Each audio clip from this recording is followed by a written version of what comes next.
All right, hello wine drinking people. We are back with more of what I've had to drink yesterday. Fresh off my summer break, so I'm tanned, rested, and ready to get back to my normal schedule of drinking here and, of course, reviewing wines. Everything that we taste, or I taste here in the store, gets reviewed online in our What I Drank Yesterday part of the email. And Alejandro stopped by with some wines from Strategic Imports, and he had quite a few wines in the bag today, so we better get moving here. And some really good stuff. This is a small importer distributor that focuses on estate bottled wines from small producers. And let me tell you, I was very impressed with almost everything in the bag here. And he had a real mixed bag. We started in Portugal here. Eminencia, Loureiro Braga, which I'm not that familiar with Portuguese wines. You can tell my pronunciation not that great. But this was a really unique Portuguese white. And it had aromas of apricot, orange blossom, kind of citrus, and flinty minerally notes coming out as the wine opened up.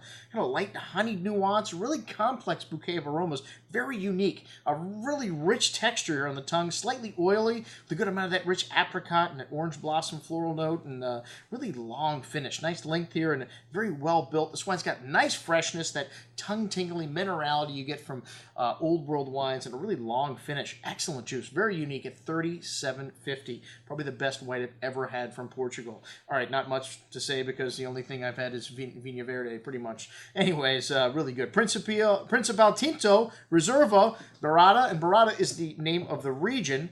And Colinas de São Lourenço. This is a blend of Cabernet Sauvignon, Merlot, Touriga Nacional. Only 1,000 cases produced and only 44 cases brought into the market. So very limited stuff. Really complex bouquet here of spices, red and black fruit. Really unique earthy component to this wine. Also some tobacco, dried herbs, smoke, and more. Wow. Incredibly rich and complex on the tongue with big fruit, exotic spices, earthy notes. Really big and layered. This one's got a zesty finish and quite balanced, though. Really long, echoing that nuance on the nose through the finish. Most excellent juice for $33.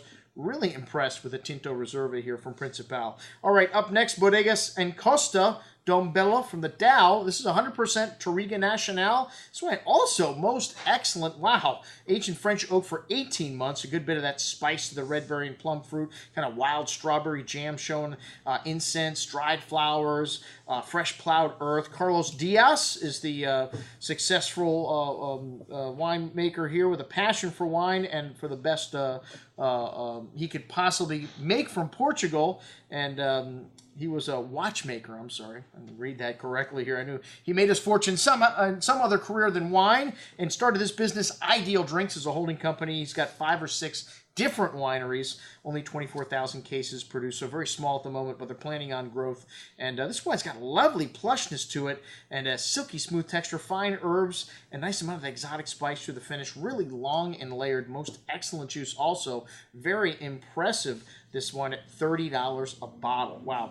Bodegas Trascalacuestas. Man, like I said, man, these wines, some of them tongue-twistered. One of the best critiques I could give to these guys is if you want to sell these wines in the American market, let's come up with some names that are a little easier to pronounce. This is from Ribera del Duero, and a blend of 10% Mazuelo and Graciano. The rest Tempranillo, aged for 24 months in a combination of French and American oak. A really rustic bouquet here. You get some of that dried meaty notes you get from Ribera del Duero. Dark berry fruit, fine herbs, really fresh plowed earth here. Nice complexity on the nose. A big and chewy wine on the tongue with lots of that dark spice and cherry and plum fruit. And a bit tannic in the moment. This wine's still very young though, 2009. A really good vintage here in Ribera. And a nice hand of exotic spices and that meaty note lingering through the finish.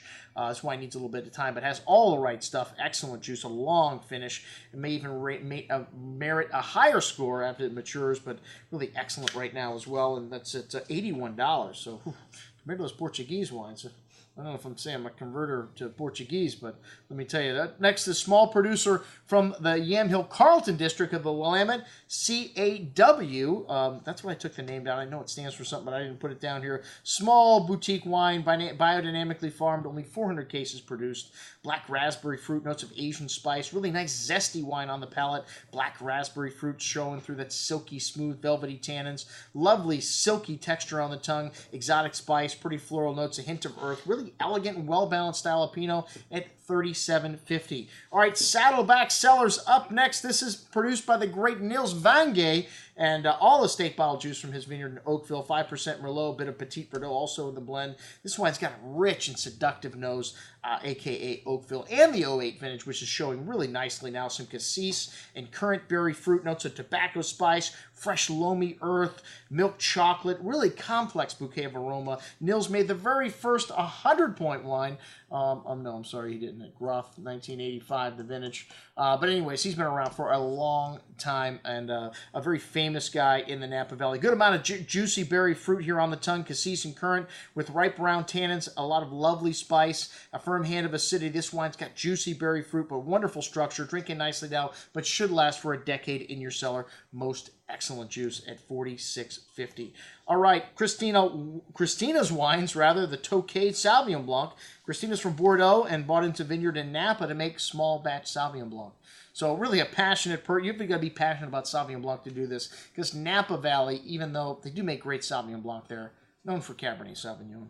The grape's infinitely more valuable as Cabernet than Sauvignon Blanc, but still, this is a more old world style Sauvignon with a good amount of that peppery spice you get and passion fruit, and a light musky quality to the wine, really old world in style, bright and zesty on the tongue with that tropical passion fruit and a lot of tangy minerality showing on the finish and a little bit of that peppery spice. Leaves the tongue salivating for food. Excellent juice at $25.50. Then up Saddleback Cellar Chardonnay. We finished the day out with some whites after the reds. Kind of interesting. This is the fruit from their estate vineyard in Oakville also. And just a little bit of oak here. 3 months. You get a touch of that creme brulee and ripe peach and lemon drop candy fruit on the nose. Smooth and creamy on the tongue with a good amount of juicy fruit. A nice light touch of oaky spice. An excellent little Chardonnay at $30 a bottle. And then the Pincipal Grand Reserva from Barita. Pasquale Chateaunet. That's how you pronounce that. It's a consulting winemaker here. He worked with the great Paul Pontier from Chateau Margaux and consults for several people there also. This wine is from the Colinas de São Lourenço region, and equal parts Cabernet Sauvignon, Merlot, Touriga Nacional, a very intense bouquet here. This wine just continued to open up as the day went on, and then the next morning, incredible. Wow, very complex, dark spice, herbs, dried meats to the dark currant, red and black fruits. Very unique, distinct, earthy aromas to all of these Portuguese wines. Wonderful complexity here, and wow, a little monster on the palate. This wine's got an array of liqueur-like red and black fruit, and big and chewy layers, exotic spices, that distinct earthiness here showing through on the finish. Really big, but balanced here also. This wine should last for decades in your cellar. Killer juice at $90 a bottle. The best wine I've probably ever had from Portugal. That's what we had to drink with our friends from Strategic Imports. I'm your host, Andrew Lampasoni, signing off for the Wine Watch, saying remember, always drink the good stuff first.